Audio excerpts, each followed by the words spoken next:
Hey, so in this video, we're going to solve some systems of equations using the elimination method. First thing we're going to do is go over 4 quick examples of the elimination method, and then do one problem in context. So the first thing I look for when I'm solving a system by elimination is trying to find what variable would be easiest to eliminate first. I know that if I multiply the 7y by 2, then I'll have a 14y in the first equation. I'm going to multiply the first equation by 2, x plus 14y. I do not want to change the second equation at all because that'll let me cancel out the y, equals 14. When I go straight down, I notice I'm left with 13x, left with plus 0, and have a 0 on the right-hand side. When I simplify that, and then from there when I divide both sides by 13, you can see that the value of x for this system, for the solution, is 0. So the next thing I'm going to do is take the x, and I need to solve for the y variables. So I'll take the x, and I'm going to plug it into this second equation here. So I have negative 3 times 0 minus 14y equals 4. I can just solve the equation. 0.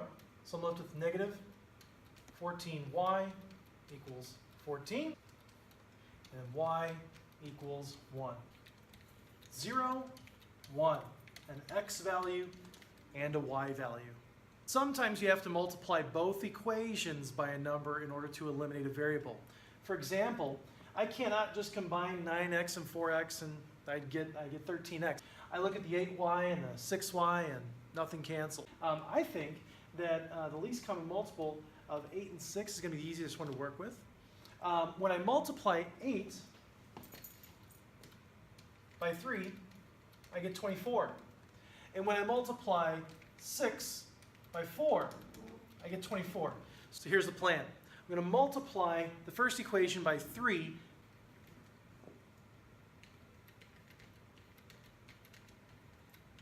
I'm going to multiply the second equation by 4.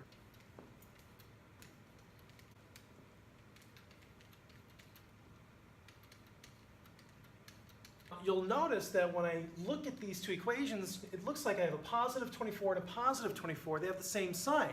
That adds up, and it doesn't become 0. Nothing is eliminated. So what I'm going to do is subtract each of the terms.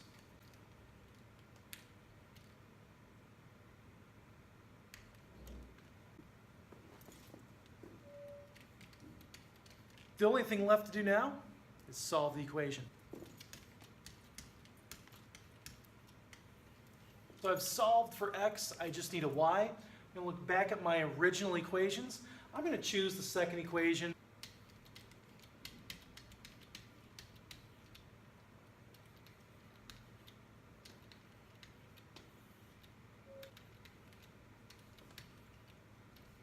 That gives us a solution of 8, negative 7. Sometimes we have to look out for special cases that occur when we're solving systems of equations by eliminations, and this is what it looks like. I see that my 5's have the same coefficient, just different signs. I can immediately combine those two equations and eliminate the x's. But then what happens is I notice the 6's, the y terms, have the same coefficient but different signs. Those are also 0. All that's left is to combine the constants on the right-hand side of the equation, and I get 9. 0 equals 9. We know that's not true, so the conclusion that we draw is that there is no solution. Another special case you want to look out for when solving systems by elimination would be infinitely many solutions, and this is what it looks like. I'm looking at my two equations. They don't look like the same line, so I might have to multiply one of the equations by a number to get something to cancel out. So on the second equation, when I multiply the 2 out, I end up getting negative 16x. That's what I wanted. I want the x's to go away. Look what happens on the next one, though. I get 2 times 5, that's positive 10y. Oh, watch out. The y's are going to cancel out too. 2 times negative 2, I get negative 4. Something weird is happening. Let's find out. This becomes 0. 4 minus 4, that's 0 too. Now it turns out that when I simplify this, I do get 0 equals 0. Hey, no problem. That's a special case. In this case, we get infinitely many solutions because we have a true statement.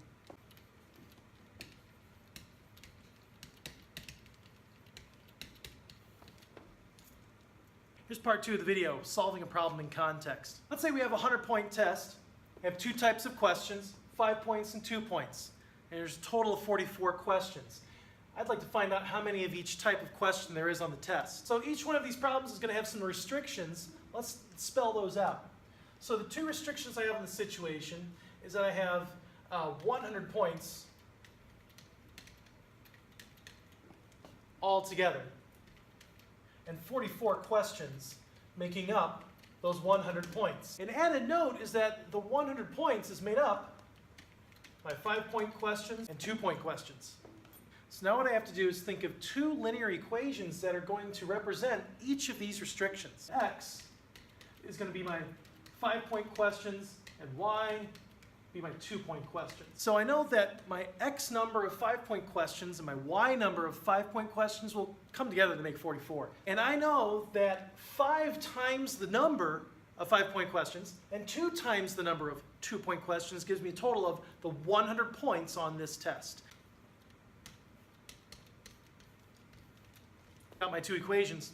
Let's solve it. So I want to use elimination to solve this system of equations. I think I'm going to multiply the first equation by a 2 because that can cancel out the y's pretty easily. Let's do that.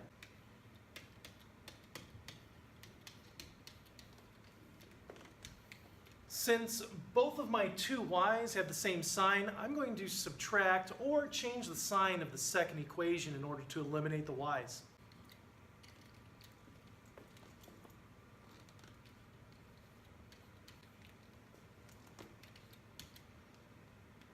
Next, it's time to simplify and solve. Looks like I have 4 for the x value, and x stood for the 5-point questions. Looks like I have 4 5-point questions. Let's figure out the number of 2-point questions.